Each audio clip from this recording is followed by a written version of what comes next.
Hello everyone, स्वागत है एक बार फिर से आप सभी का आपके अपने यूट्यूब चैनल स्टेट पीसीएस सब में। हम सॉल्व कर रहे हैं यूपी पीसीएस प्रीलिम्स परीक्षा के लिए टेस्ट सीरीज, जो कि पीसीएस मंत्रा द्वारा संचालित टेस्ट सीरीज है। और ये ब्राह्मण टेस्ट है। इसके पहले हमने 11 टेस्ट सॉल्व कर लिया है और ये 12 का आज पार्ट 2 है। इसके पार्ट 1 में हमने प्रश्न संख्या 1 से लेकर के 68 तक, यानी कि 1 से लेकर के 68 प्रश्न तक सॉल्व कर लिया है। आज हम प्रश्न संख्या 69 से लेकर के 150 तक सॉल्व करेंगे। तो इसके पहले हमने 11 टेस्ट सॉल्व किया है। चैनल पे वो वीडियो अपलोड है, उनका लिस्ट भी बन गया है। तो अगर अभी तक आपने नहीं सॉल्व किया है तो ये टेस्ट सीरीज जरूर सॉल्व कर लीजिए। काफ़ी अच्छी टेस्ट सीरीज है आपके एग्जाम के दृष्टिकोण से। तो चलिए आगे बढ़ते हैं और सॉल्व करते हैं अपना ये टेस्ट सीरीज, क्योंकि अब आपके पास 14 दिन शेष है। इसी में आपको रिविज़न भी करना है और टेस्ट सीरीज वगैरह भी सॉल्व कर लीजिए। जो भी कमी बची हुई है तो अभी भी 2 हफ्ते का आपके पास समय है। तो चलिए आगे बढ़ते हैं और सॉल्व करते हैं अपना ये टेस्ट सीरीज। हाँ, तो प्रश्न संख्या 68 तक हमने सॉल्व कर लिया था। प्रश्न संख्या 69 से हमको स्टार्ट करना है। तो वीडियो स्टार्ट करने से पहले आप लोगों से रिक्वेस्ट है कि चैनल पे यदि नहीं है तो चैनल को प्लीज़ सब्सक्राइब कर लीजिए, साथ ही बेल आइकन को प्रेस कर लीजिए, ताकि कोई भी वीडियो चैनल पे अपलोड हो तो सबसे पहले नोटिफिकेशन आपको प्राप्त हो। साथ ही वीडियो को लाइक एवं शेयर करना ना भूलिएगा। तो चलिए स्टार्ट करते हैं अपना ये टेस्ट सीरीज। तो यहाँ पे पहला प्रश्न है, प्रोड्यूसर गैस की प्राथमिक संरचना क्या है। तो प्रोड्यूसर गैस की जो यहाँ पे प्राथमिक संरचना है यह आपका हो जाएगा कार्बन मोनोऑक्साइड और नाइट्रोजन। ऑप्शन बी यहाँ पे सही आंसर होगा। तो यहाँ पे प्रोड्यूसर गैस जो है यह कार्बन मोनोऑक्साइड और नाइट्रोजन का एक गैसीय मिश्रण है। तो ऑप्शन बी यहाँ पे सही आंसर होगा। नेक्स्ट प्रश्न है, सोडियम बाइकार्बोनेट यौगिक का सामान्य नाम क्या है, जिसका उपयोग आमतौर पर खाना पकाने और एंटासिड के रूप में किया जाता है। Baking powder, baking soda, washing soda या फिर सोडा एस। तो यहाँ पे इसका जो सही आंसर हो जाएगा यह हो जाएगा ऑप्शन बी, बेकिंग सोडा। और इसका जो रासायनिक सूत्र है यह हो जाएगा NaHCO3। तो ऑप्शन बी यहाँ पे सही आंसर होगा। नेक्स्ट प्रश्न है, निम्नलिखित कथनों पर विचार करें। पहला कथन है, अग्न्याशय रक्त शर्करा के स्तर को बनाए रखने के लिए इंसुलिन और ग्लूकागन का स्राव करता है। दूसरा कथन है, इंसुलिन रक्त शर्करा के स्तर को बढ़ाता है जबकि ग्लूकागन इसे कम करता है। तो यहाँ पे उपयुक्त में से कौन सा कथन सत्य है। तो केवल यहाँ पे कौन सा कथन सत्य है, तो केवल यहाँ पे पहला कथन सत्य है। ऑप्शन बी इसका सही आंसर हो जाएगा, दूसरा सही नहीं है। क्योंकि जो है अग्न्याशय रक्त शर्करा के स्तर को बनाए रखने के लिए इंसुलिन और ग्लूकागॉन का स्राव करता है। जो इंसुलिन है वास्तव में रक्त शर्करा को कम करता है, यानी कि इंसुलिन जो यहाँ पे दिया हुआ है रक्त शर्करा को बढ़ाता है, ये गलत है। इंसुलिन जो है यह रक्त शर्करा को कम करता है, जबकि जो ग्लूकागॉन है यह इसे बढ़ाता है। तो दोनों को अपोजिट दे दिया गया है, तो इसलिए कथन दूसरा गलत हो जाएगा। सिर्फ यहाँ पे पहला कथन सही है, तो ऑप्शन बी इसका सही आंसर होगा। नेक्स्ट प्रश्न है, निम्नलिखित में से कौन सा युग्म सुमेलित नहीं है। कौन सा युग्म यहाँ पे ऐसा है जो कि सुमेलित नहीं है। तो पहला है वायुमंडलीय दाब, पृथ्वी की सतह पर हवा का बल, बिल्कुल सही है। बैरोमीटर, तापमान मापने का उपकरण, गलत है। वायुमंडलीय दबाव मापने के लिए बैरोमीटर का यूज होता है। तो यहाँ पे दूसरा यानी कि ऑप्शन बी गलत हो जाएगा। टेरिसेली टोरसेली, तो यह बैरोमीटर की आविष्कारक थे, बिल्कुल सही है। पास्कल, तो वायुमंडलीय दबाव का मापन, ये भी यहाँ पे सही है। कौन सा यहाँ पे सही सुमेलित नहीं है, तो इसका जो सही आंसर हो जाएगा यह हो जाएगा ऑप्शन बी। ऑप्शन बी यहाँ पे सही नहीं है। तो बैरोमीटर जो है विशेष रूप से वायुमंडलीय दबाव को मापने के लिए डिजाइन किया गया है। तो ऑप्शन बी इसका सही आंसर हो जाएगा। नेक्स्ट प्रश्न है, ठोस कार्बन डाइऑक्साइड को शीतलक के रूप में क्यों उपयोग किया जाता है। तो इसका उपयोग क्यों किया जाता है, तो यह उपयोग इसलिए होता है क्योंकि इसका गलनांक बहुत कम होता है, जिससे यह जल्दी से ऊर्ध्वपातित हो जाता है और ऊष्मा को अवशोषित कर लेता है। तो ऑप्शन यहाँ पे सही आंसर हो जाएगा। नेक्स्ट प्रश्न है, 1781 में सबसे पहले पानी को संश्लेषित करके तैयार करने वाले अंग्रेज वैज्ञानिक कौन थे। रॉबर्ट बायल, जोसेफ प्रिस्टले, हेनरी कैवेंडिश या फिर माइकल फैराडे। तो यहाँ पे इसका जो सही आंसर हो जाएगा यह हो जाएगा option C, Henry Cavendish. Option C यहाँ पे सही आंसर होगा। नेक्स्ट प्रश्न है, किसी पदार्थ का कौन सा गुण अपरिवर्तित रहता है जब उसकी मात्रा बढ़ जाती है। आयतन, भार, द्रव्यमान या फिर घनत्व। तो इसका जो सही आंसर हो जाएगा आपका यह हो जाएगा ऑप्शन डी, घनत्व। ऑप्शन डी यहाँ पे सही आंसर होगा। नेक्स्ट प्रश्न है प्रश्न संख्या 76। प्रश्न संख्या 76 है यहाँ पे, किस तापमान पर पानी अपने अधिकतम घनत्व पर पहुँच जाता है। तो यहाँ पे पानी जो है अपने अधिकतम घनत्व पर कब पहुँचता है, तो यह पहुँच जाता है ऑप्शन बी, 4 डिग्री सेंटीग्रेड पर। नेक्स्ट प्रश्न है, स्टील में क्रोमियम मिलाने पर प्राथमिक उद्देश्य है। तो स्टील में क्रोमियम मिलाने का जो प्राथमिक उद्देश्य है वह क्या है, तो यह उद्देश्य हो जाएगा संक्षारण प्रतिरोध, जंग में सुरक्षा और उच्च तापमान स्थिरता प्रदान करने के लिए स्टील में क्रोमियम मिलाया जाता है। तो ऑप्शन सी यहाँ पे सही आंसर हो जाएगा। नेक्स्ट प्रश्न है, जामनी बांध उत्तर प्रदेश के किस जिले में स्थित है? ललितपुर, झांसी, बांदा या फिर चित्रकूट? तो इसका जो सही आंसर हो जाएगा यह हो जाएगा आपका ऑप्शन ए ललितपुर में। ऑप्शन ए इसका सही आंसर होगा। जामनी बांध जो है यह ललितपुर में स्थित है। ऑप्शन ए बिल्कुल सही आंसर। नेक्स्ट प्रश्न है, निम्नलिखित कथनों पर विचार करें। पहला कथन है, पार्श्वनाथ जैन मंदिर वाराणसी में स्थित है और यह 24वें तीर्थंकर महावीर स्वामी को समर्पित है। दूसरा कथन है, यह मंदिर अपनी जटिल संगमरमर की नक्काशी और मूर्तियों के लिए प्रसिद्ध है। उपयुक्त में से कौन सा कथन सत्य है यहाँ? तो इसका जो सही आंसर हो जाएगा यह हो जाएगा आपका ऑप्शन सी, यानी कि केवल दूसरा कथन सही है, पहला सही नहीं है। तो ऑप्शन सी यहाँ पे सही आंसर हो जाएगा। अब आइए देखते हैं कि पहला कथन यहाँ पे सही क्यों नहीं है। तो यहाँ पे पहला कथन गलत है क्योंकि यह मंदिर 23वें तीर्थंकर पार्श्वनाथ को समर्पित है, ना कि 24वें तीर्थंकर महावीर स्वामी को। तो यहाँ पे पहला कथन इसलिए गलत हो जाएगा, सिर्फ दूसरा सही है। तो ऑप्शन इसका सी यहाँ पे सही आंसर हो जाएगा। नेक्स्ट प्रश्न है, सुलह कुल महोत्सव कहाँ मनाया जाता है? तो सुलह कुल महोत्सव जो है यह मनाया जाता है आपके आगरा में। ऑप्शन बी यहाँ पे सही आंसर हो जाएगा। नेक्स्ट प्रश्न है, संग्रहालयों को उनके स्थानों से मिलाएं। तो यहाँ पे संग्रहालय को उनके स्थानों से मिलाना है। तो राज्य संग्रहालय यह स्थित है लखनऊ में, ए का तीसरा हो जाएगा। राजकीय जैन संग्रहालय यह आपके मथुरा में स्थित है, तो बी का हो जाएगा चौथा। राष्ट्रीय बौद्ध संग्रहालय तो यह आपका स्थित है कहाँ पे? तो यह गोरखपुर में स्थित है, तो सी का हो जाएगा पहला। और राजकीय पुरातत्व संग्रहालय जो है यह कहाँ पे स्थित है?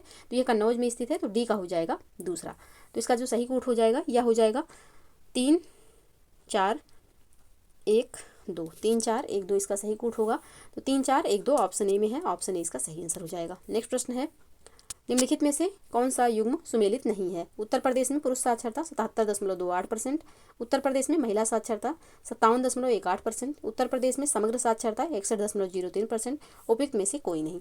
कौन सा ऐसा है जो कि यहाँ पे सही सुमेलित नहीं है? तो ऑप्शन सी में जो दिया हुआ है कि उत्तर प्रदेश में समग्र साक्षरता, तो उत्तर प्रदेश में जो समग्र साक्षरता है वह 67.88% है, 88% है। तो यहाँ पे ऑप्शन सी सही सुमेलित नहीं है, यही इसका आंसर हो जाएगा। नेक्स्ट प्रश्न है, ओबरा जल विद्युत परियोजना उत्तर प्रदेश में किस नदी पर स्थित है? गंगा नदी, यमुना नदी, रिहंद नदी या फिर सरयू नदी? तो ओबरा जल विद्युत परियोजना किस नदी पर स्थित है? तो यह स्थित है आपके रिहंद नदी पर। ऑप्शन सी यहाँ पे सही आंसर हो जाएगा। नेक्स्ट प्रश्न है, चितौरा झील उत्तर प्रदेश के किस जिले में स्थित है? चितौरा झील, तो चितौरा झील जो है यह उत्तर प्रदेश के किस जिले में स्थित है? तो यह स्थित है आपके बहराइच में। ऑप्शन ए यहाँ पे सही आंसर हो जाएगा। नेक्स्ट प्रश्न है, कथन कारण से। कथन है, बड़े पैमाने पर चावल की खेती के कारण वैश्विक तापन में वृद्धि हो रही है। कारण क्या है? कि चावल की खेती से संबद्ध परिस्थितियाँ मीथेन के उत्सर्जन का कारक हैं। तो यहाँ पे कौन सा कथन इसका सही आंसर होगा? तो इसका जो सही आंसर हो जाएगा यह हो जाएगा आपका ऑप्शन डी, यानी कि कथन कारण दोनों सही है और कारण जो है यह कथन की सही व्याख्या भी कर रहा है। तो ऑप्शन डी यहाँ पे सही आंसर हो जाएगा। नेक्स्ट है, यहाँ पे सुमेलित करना है सूची 1 को सूची 2 से। तो रबर जो है यह तने से प्राप्त होता है, हींग जो है यह जड़ से प्राप्त होती है, अफीम जो है यह फल से प्राप्त होता है और कुनैन जो है यह छाल से प्राप्त होती है। तो इसका जो सही कूट हो जाएगा 1 2 3 4 हो जाएगा। 1 2 3 4 ऑप्शन ए में है, तो ऑप्शन ए यहाँ पे बिल्कुल सही आंसर होगा। नेक्स्ट प्रश्न है, ध्वनि की चाल का सही क्रम सही अवरोही क्रम है। तो ध्वनि की चाल का जो सही अवरोही क्रम है, सबसे ज़्यादा ठोस में होगा, फिर द्रव में होगा, उससे कम निर्यात में और उससे कम गैस में और सबसे कम निर्वात में होगा। तो ऑप्शन बी यहाँ पे सही आंसर हो जाएगा। ध्वनि को माध्यम की आवश्यकता होती है चलने के लिए, तो ऑप्शन बी यहाँ पे सही आंसर हो जाएगा। नेक्स्ट प्रश्न है, उत्तर प्रदेश में जैव प्रौद्योगिकी पार्क निम्नलिखित में से किस स्थान पर स्थित है? तो उत्तर प्रदेश में जैव प्रौद्योगिकी पार्क जो है यह आपका स्थित है लखनऊ में। ऑप्शन डी यहाँ पे सही आंसर हो जाएगा। नेक्स्ट प्रश्न है, निम्नलिखित में से कौन सा एक सही सुमेलित नहीं है? भारत माता मंदिर वाराणसी, दूध का कर्ज मंदिर तो गाजीपुर नहीं, दूध का कर्ज मंदिर जो है या वाराणसी में मणिकर्णिका घाट पर स्थित दूध का कर्ज मंदिर एक प्रसिद्ध मंदिर है, तो ये भी वाराणसी में है। दूध का कर्ज मंदिर जो है ये भी वाराणसी में स्थित है, गाजीपुर में नहीं है। तो यहाँ पे ऑप्शन भी गलत हो जाएगा। शाह पीर मकबरा मेरठ बिल्कुल सही है। जंगली नाथ मंदिर बहराइच ये भी यहाँ पे सही है।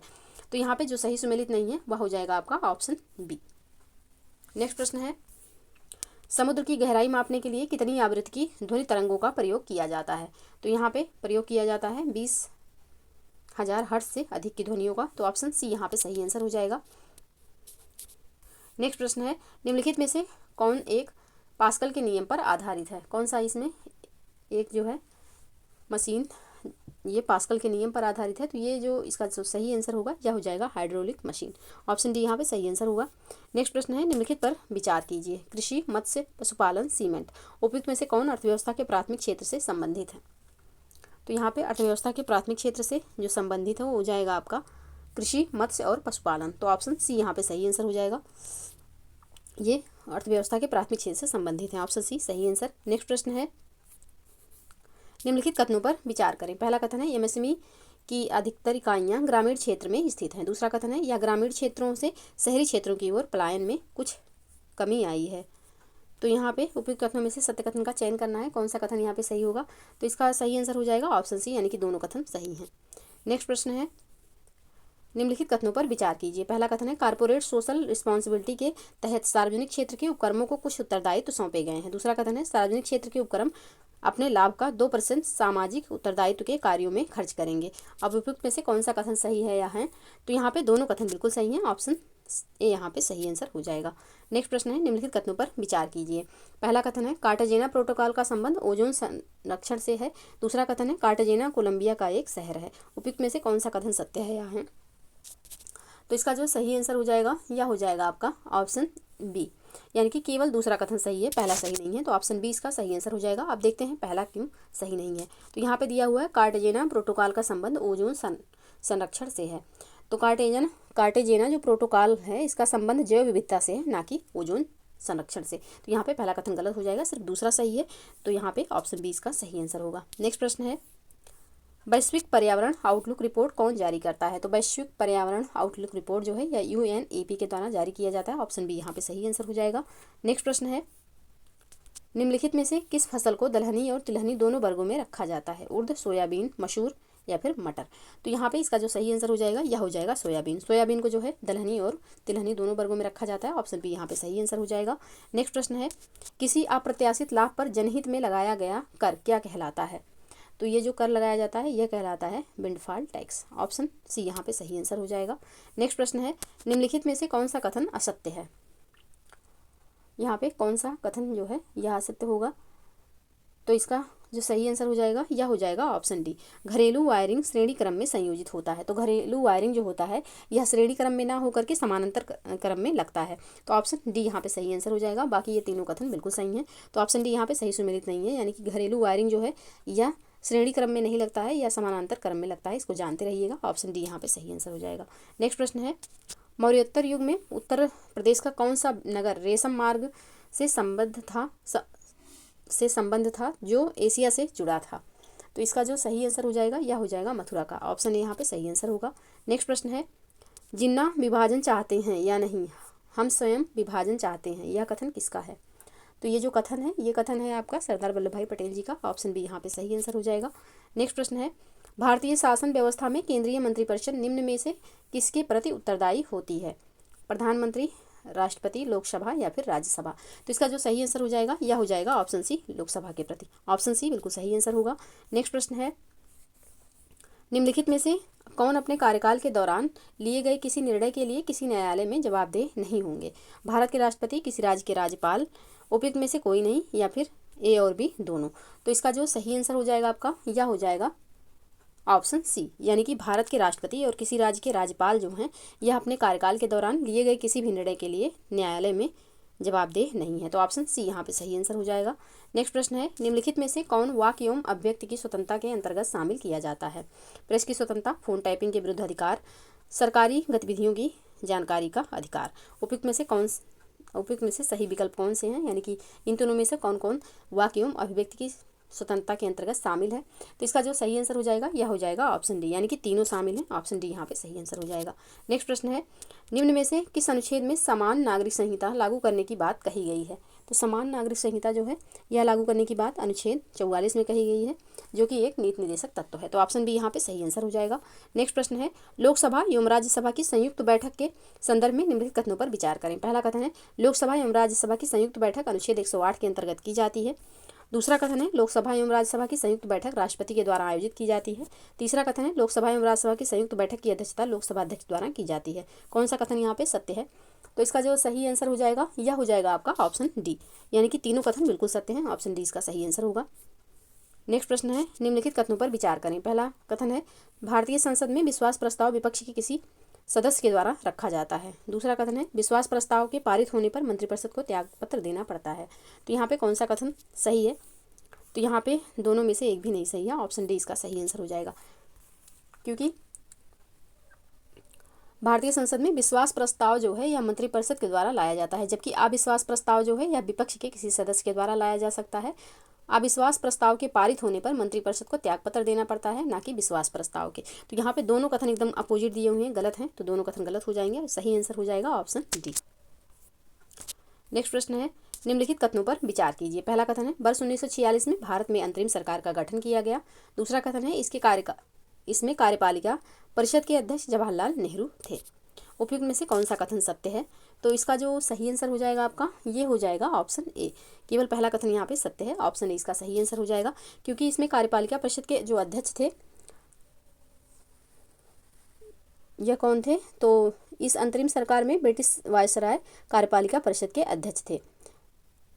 तो यहाँ पे वायसराय जो थे उस टाइम वो इसके अध्यक्ष थे, ना कि जवाहरलाल नेहरू जी। तो ये कथन गलत हो जाएगा, सिर्फ पहला सही है। तो इसका जो सही आंसर हो जाएगा यह हो जाएगा ऑप्शन ए। नेक्स्ट प्रश्न है, भारतीय संविधान के किस भाग एवं उसमें वर्णित विषयों के संदर्भ में निम्न में से कौन सा सुमेलित नहीं है?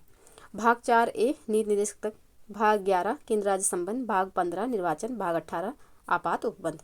कौन सा इसमें से सही सुमेलित नहीं है? तो इसका जो सही आंसर हो जाएगा यह हो जाएगा ऑप्शन ए। क्योंकि भाग 4A दिया हुआ है नीति निर्देशक तत्व, जो कि गलत है। भाग 4A में क्या है? तो भाग 4A में मौलिक कर्तव्य है, और भाग 4 में जो है नीति निर्देशक तत्व दिया हुआ है। तो ऑप्शन ए यहाँ पे सही सुमेलित नहीं है, यही इसका आंसर हो जाएगा।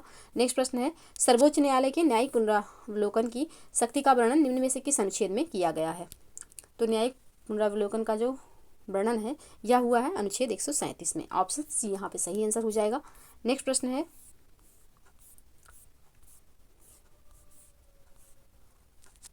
संविधान की निम्नलिखित अनुसूचियों एवं उनसे संबंधित विषयों पर विचार कीजिए। पहला है 7वीं अनुसूची शक्तियों का विभाजन, 8वीं अनुसूची भाषाएं, 9वीं अनुसूची दल बदल के आधार पर निर्भरता। उपयुक्त में से कौन युग्म सुमेलित है? तो यहाँ पे जो है पहला एवं दूसरा बिल्कुल सुमेलित है, यहाँ पे तीसरा सुमेलित नहीं है। तो इसका जो सही आंसर हो जाएगा यह हो जाएगा आपका ऑप्शन ए। पहला दूसरा कथन यहाँ पे सही है, तीसरा कथन सही नहीं है, तो ऑप्शन ए यहाँ पे सही आंसर हो जाएगा।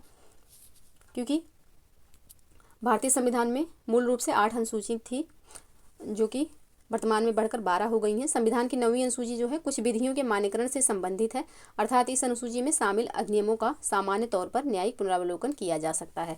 तो यहाँ पे दल बदल के आधार पर निर्भरता जो है 9वीं अनुसूची का विषय नहीं है। तो तीसरा यहाँ पे गलत हो जाएगा, सिर्फ पहला एवं दूसरा सही है, तो ऑप्शन ए यहाँ पे सही आंसर होगा। नेक्स्ट प्रश्न है, भारत का कोई नागरिक किसी विदेशी राज्य से कोई भी उपाधि स्वीकार नहीं करेगा। यह नकारात्मक अधिकार संविधान के किस अनुच्छेद में दिया गया है?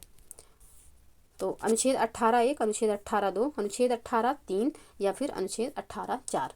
तो इसका जो सही आंसर हो जाएगा आपका यह हो जाएगा ऑप्शन बी, अनुच्छेद 18(2) में ये प्रावधान किया गया है। ऑप्शन बी यहाँ पे सही आंसर होगा। नेक्स्ट प्रश्न है, सूची 1 को सूची 2 से सुमेलित करना है। तो यहाँ पे एक तरफ वाद दिया हुआ है, दूसरी तरफ विषय वस्तु है और इन्हें सुमेलित करना है। तो यहाँ पे संकरी प्रसादवाद जो है यह किससे संबंधित है? तो यह संपत्ति के अधिकार से संबंधित है। चंपकम दोराईराजन वाद जो है यह संबंधित है पिछड़े वर्गों का आरक्षण से। केशवानंद भारतीवाद तो संविधान की मूलभूत संरचना से संबंधित है, और साथ ही पुट्टास्वामी वाद जो है यह निजता के अधिकार से संबंधित है। तो इसका जो सही कूट हो जाएगा 1, 2, 3, 4 हो जाएगा। तो 1, 2, 3, 4 जो है आपके ऑप्शन ए में है, तो ऑप्शन ए इसका सही आंसर हो जाएगा। नेक्स्ट प्रश्न है, भारतीय संविधान के किस अनुच्छेद के अंतर्गत राष्ट्रपति संसद के दोनों सदनों द्वारा पारित किसी बिल पर अपनी स्वीकृति रोक सकता है? तो ये रोक सकता है अनुच्छेद 111 के तहत। ऑप्शन सी यहाँ पे सही आंसर हो जाएगा। नेक्स्ट प्रश्न है, भारतीय विदेश नीति के आधारभूत तत्वों को उनके अस्तित्व में आने के क्रमानुसार लगाइए।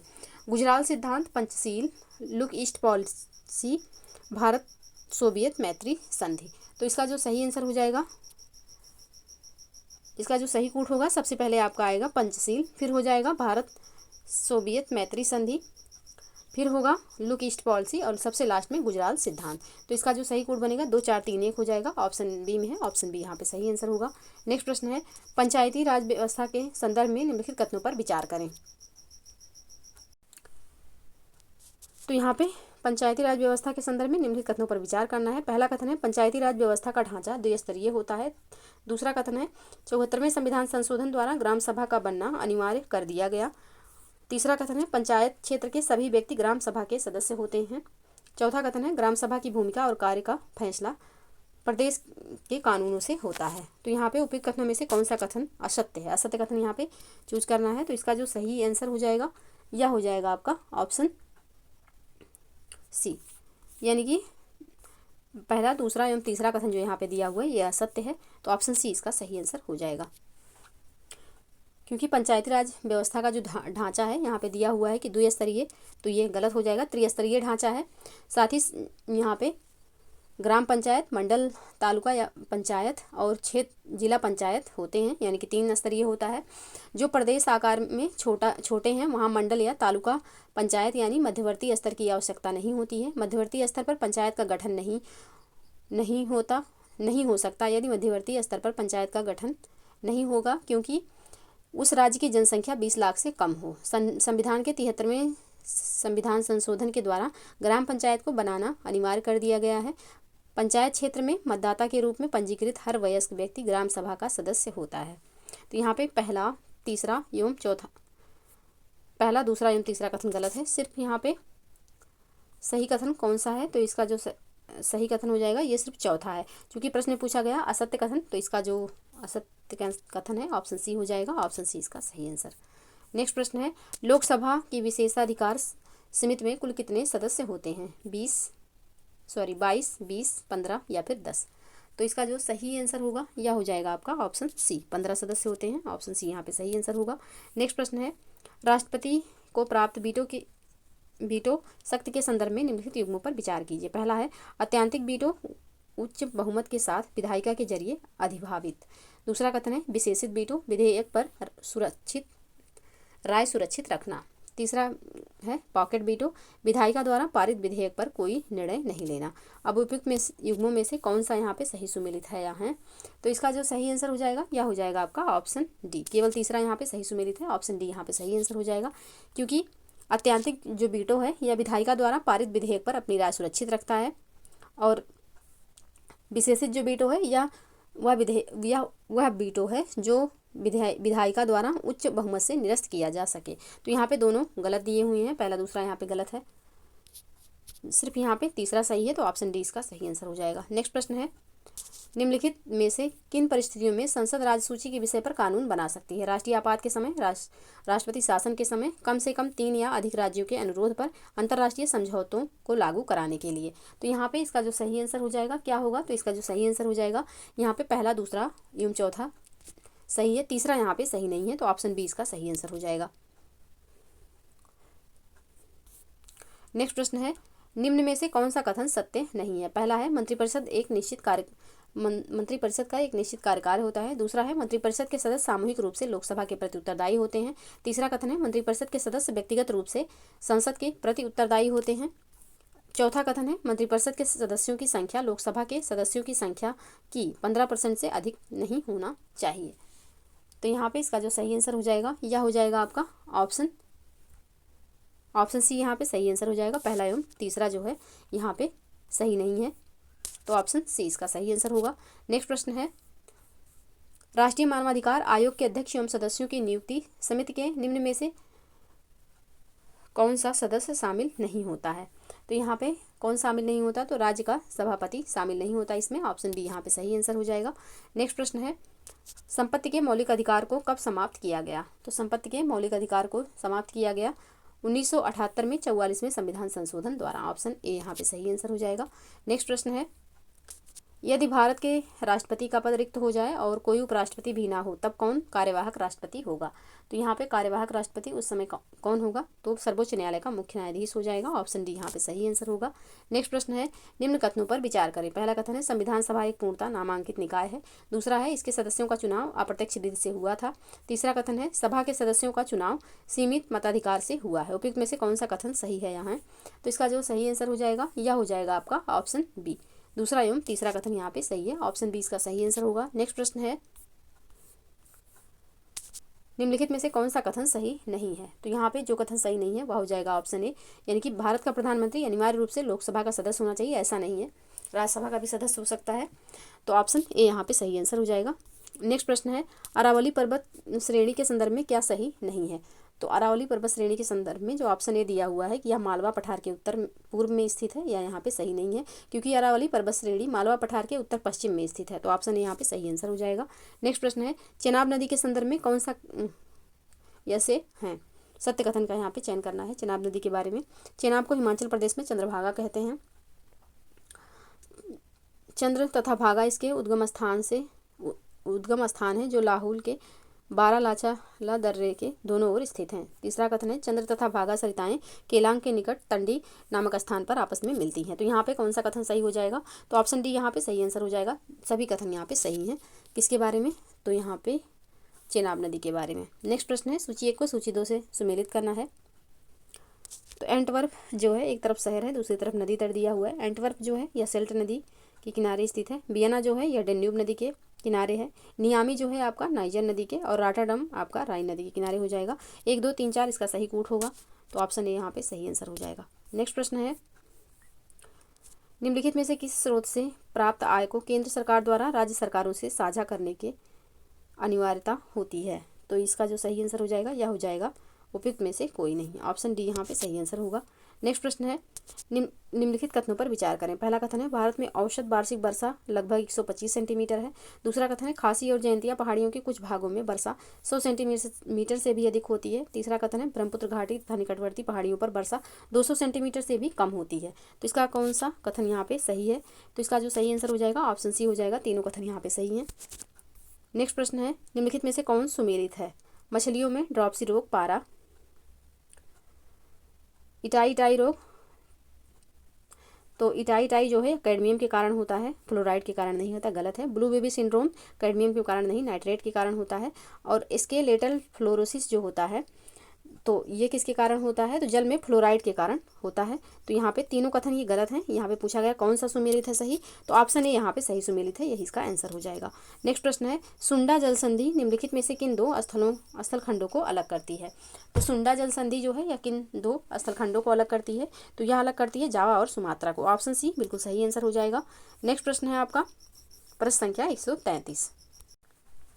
प्रश्न है आपका, आल्प्स पर्वत श्रेणी से संबंधित निम्नलिखित कथनों पर विचार करें। पहला कथन है, इसका विस्तार फ्रांस, ऑस्ट्रिया, जर्मनी एवं स्विट्जरलैंड में है। दूसरा कथन है, यह अवशिष्ट पर्वत का उदाहरण है। उपयुक्त में से कौन सा कथन सत्य है यहाँ है?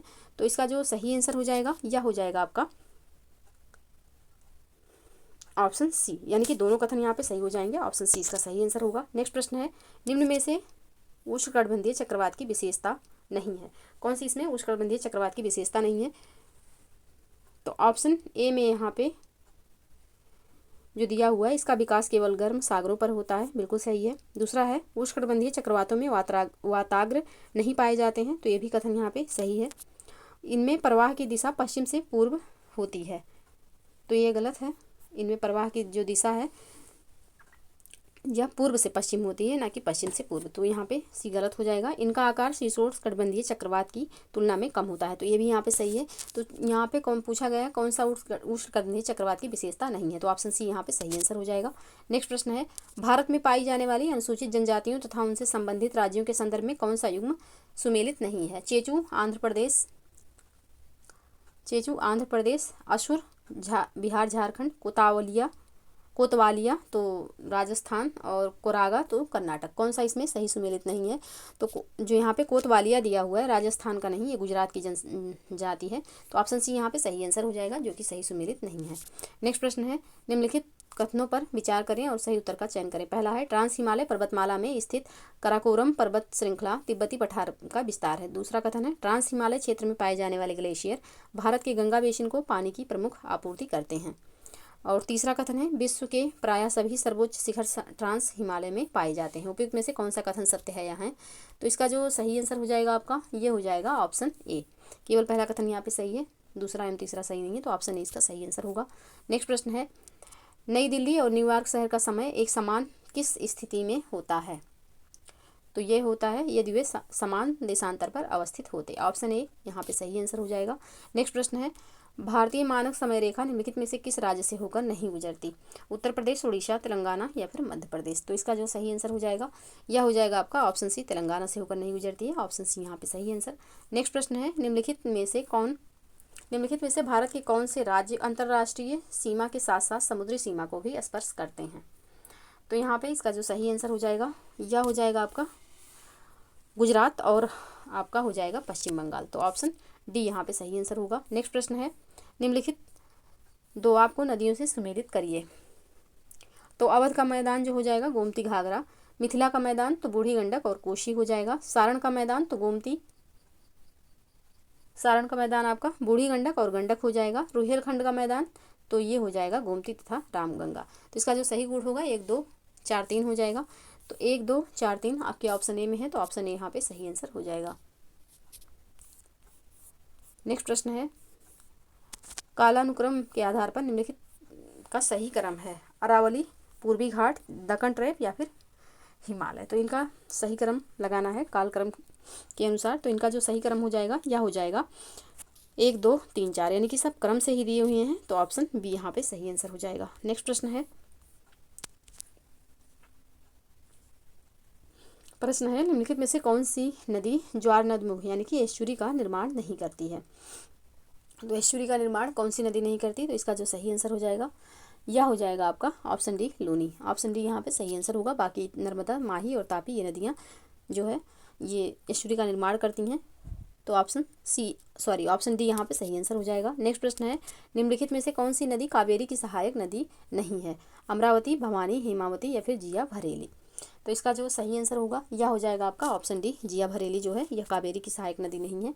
ऑप्शन डी यहाँ पे सही आंसर हो जाएगा। नेक्स्ट प्रश्न है, प्रश्न संख्या 144, कठोर चट्टानों पर उगने वाली वनस्पति कहलाती है? तो कठोर चट्टानों पर उगने वाली वनस्पति जो है यह कहलाती है लिथोफाइट। ऑप्शन सी यहाँ पे सही आंसर हो जाएगा। नेक्स्ट प्रश्न है, बुलर झील भारत की सबसे बड़ी ताजे पानी की झील है जो जम्मू और कश्मीर के बांदीपोरा जिले में स्थित है। कारण क्या है कि बुलर झील का निर्माण एक प्राचीन ग्लेशियर के पिघलने के कारण हुआ है, जिससे यह हिमालयी क्षेत्र की एक महत्वपूर्ण जल संरचना बन गई है। तो यहाँ पे कौन सा कथन सही है? तो इसका जो सही आंसर हो जाएगा यह हो जाएगा आपका ऑप्शन सी, यानी कि कथन सही है बट कारण गलत है। तो ऑप्शन सी यहाँ पे सही आंसर हो जाएगा। बुलर झील भारत की सबसे बड़ी ताजे पानी की झील है, लेकिन इसका निर्माण टेक्टोनिक गतिविधियों के परिणाम स्वरूप हुआ है, ना कि ग्लेशियर पिघलने के कारण। तो यहाँ पे जो है कारण जो है यहाँ जो दिया हुआ है गलत हो जाएगा, सिर्फ कथन सही है। तो ऑप्शन सी यहाँ पे सही आंसर होगा। नेक्स्ट प्रश्न है, पूर्वाभिमुख अपवाहित इन प्रायद्वीपीय नदियों को दक्षिण से उत्तर के क्रम में सजाइए। तो दक्षिण से उत्तर के क्रम में इनका जो सही क्रम हो जाएगा यह हो जाएगा बैगई, पेन्नार, महानदी और सुवर्णरेखा। तो ये क्रम में ही दिए हुए हैं। तो ऑप्शन ए इसका सही आंसर हो जाएगा। नेक्स्ट प्रश्न है, प्राकृतिक रबड़ से संबंधित निम्नलिखित कथनों पर विचार करें। पहला कथन है, इसे दोमट या लेटेराइट मृदा में उगाया जाता है। दूसरा कथन है, भारत प्राकृतिक रबड़ का विश्व का दूसरा सबसे बड़ा उत्पादक देश है। तीसरा कथन है, त्रिपुरा भारत में रबड़ का दूसरा सबसे बड़ा उत्पादक राज्य है। तो यहाँ पे उपयुक्त में से कौन सा कथन सत्य है यहाँ? तो इसका जो सही आंसर हो जाएगा यह हो जाएगा ऑप्शन ए, यानी कि पहला एवं तीसरा कथन यहाँ पे सही है, दूसरा सही नहीं है। तो ऑप्शन ए यहाँ पे सही आंसर हो जाएगा। नेक्स्ट प्रश्न है, निम्नलिखित कथनों में से कौन सा कथन सत्य नहीं है? अल नीनो प्रशांत महासागर से हिंद महासागर में प्रविष्ट करने वाली एक गर्म जलधारा है, बिल्कुल सही है। ला नीना एक प्रतिसागरीय शीत जलधारा है जिसका उद्भव पश्चिमी प्रशांत में होता है। तो ये भी कथन यहाँ पे सही है। ला नीना हिंद महासागर में निम्न दाब सक्रिय कर भारतीय ग्रीष्मकालीन मानसून को कमज़ोर करती है। तो ये गलत है, ये कमज़ोर नहीं करती है, मजबूत करती है। तो अल नीनो और ला नीना की उत्पत्ति का कारण ताप एवं वायुदाब की पेटियों का स्थानांतरण, ये भी कथन सही है। तो यहाँ पे पूछा गया है कौन सा कथन सत्य नहीं है, तो ऑप्शन सी इसका सही आंसर हो जाएगा। नेक्स्ट प्रश्न है, निम्नलिखित में से कौन बाल्टिक देश नहीं है? Estonia, Lithuania, Latvia, Slovenia. कौन इसमें से बाल्टिक देश नहीं है? तो इसका जो सही आंसर हो जाएगा यह हो जाएगा स्लोवेनिया। स्लोवेनिया जो है बाल्टिक देश नहीं है। ऑप्शन डी यहाँ पे सही आंसर होगा। नेक्स्ट प्रश्न है, निम्नलिखित युग्मों पर विचार कीजिए। पहला कथन है, न्यू कैसल बंदरगाह ऑस्ट्रेलिया, एबॉट पॉइंट बंदरगाह तंजानिया, दार ए सलाम बंदरगाह इजराइल। उपयुक्त में से कौन सा सही सुमेलित है यहाँ? तो यहाँ पे केवल पहला सही सुमेलित है, ऑप्शन ए इसका सही आंसर हो जाएगा। बाकी यहाँ पे न्यू साइकल बंदरगाह ऑस्ट्रेलिया में स्थित है, अतः पहला युग्म यहाँ पे सही सुमेलित हो जाएगा, यानी कि ऑप्शन ए इसका सही आंसर होगा। एबॉट पॉइंट जो है यह बंदरगाह ऑस्ट्रेलिया का सबसे उत्तरी कोयला निर्यात बंदरगाह है। तो ये एबॉट पॉइंट भी ऑस्ट्रेलिया में ही स्थित है। और दार एस सलाम बंदरगाह जो है यह इजराइल का नहीं है, यह आपका तंजानिया का बंदरगाह है। तो यहाँ पे पहला सही है, दूसरा एवं तीसरा गलत हो जाएगा। तो जो पूछा गया है कि कौन सा युग्म सही सुमेलित है, तो ऑप्शन ए इसका सही आंसर हो जाएगा। तो ये रहे 150 प्रश्न जिनको हमने सॉल्व किया। आई होप कि आप लोगों को वीडियो पसंद आई होगी। वीडियो पसंद आए प्लीज़ लाइक एवं शेयर कर दीजिएगा। चैनल पे यदि नए हैं तो प्लीज़ चैनल को सब्सक्राइब कर लीजिए। मिलते हैं नेक्स्ट क्लास में, तब तक के लिए आप लोग पढ़ते रहिए, स्वस्थ रहिए। जय हिंद, जय भारत।